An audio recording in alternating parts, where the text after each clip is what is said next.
اللاعبين مختار فلاتة تسريبات إعلاميا. مختار فلاتة يطلب 5 مليون للموسم الواحد.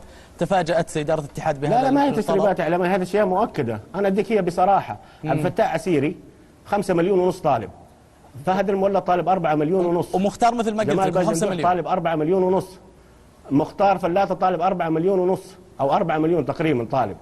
هذول هي الحقيقة. أنا لما أكلمك، أنا لما يصل الجيل إلى أن يطلب إلى 4-5 مليون ويخش في عينك ويصر عليها ويحاول أن يلغي ذراع النادي من أجل 4-5 مليون، يا سيدي إحنا ما عندنا مانع. أنا ماني ضد إنه اللاعب يطلب العرض، لكن أطلب العرض التي تستحقه مقارنة بأرقامه.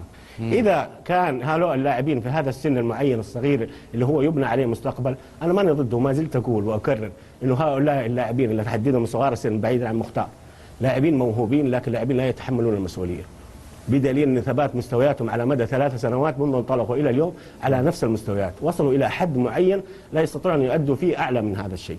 إذا لما أقارن لاعيبة مثل هذول يطلبون 4 و5 مليون وأرقامهم في 30-35 مباراة في موسم واحد، أرقام ضئيلة. يستطيع أي اتحادي الآن موجود يسوي إحصائية سريعة للاعبين هؤلاء في سنتين وشوف لي إيش قدم ومن هو أفضلهم من قدم. لما نقارن بهذول لاعب ولا أقارن بلاعب خلينا نقول في سنهم مثل ياسر الشهراني، لما مثل ياسر الشهراني يجي يطلب مني 4 و5 مليون ولا يمكن 6 حتى، يكون في شبه اقتناع انه هذا اللاعب ارقامه تفرض علي انا.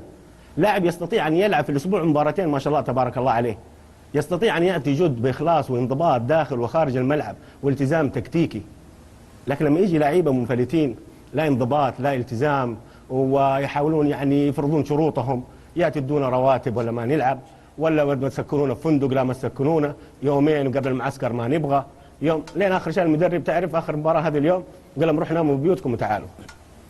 خلاص يعني يأس قدموا المدرب هذا. او اعتقد بتركا فتره تدريبه في الاتحاد ربما تكون نقطه سوداء مع هذا الجيل. انا ما ادري كيف صابر هذا المدرب. اليوم طلع من المباراه، ترك المباراه بعد الهدف الثالث. ايوه طلع واظن التقط انفاسه.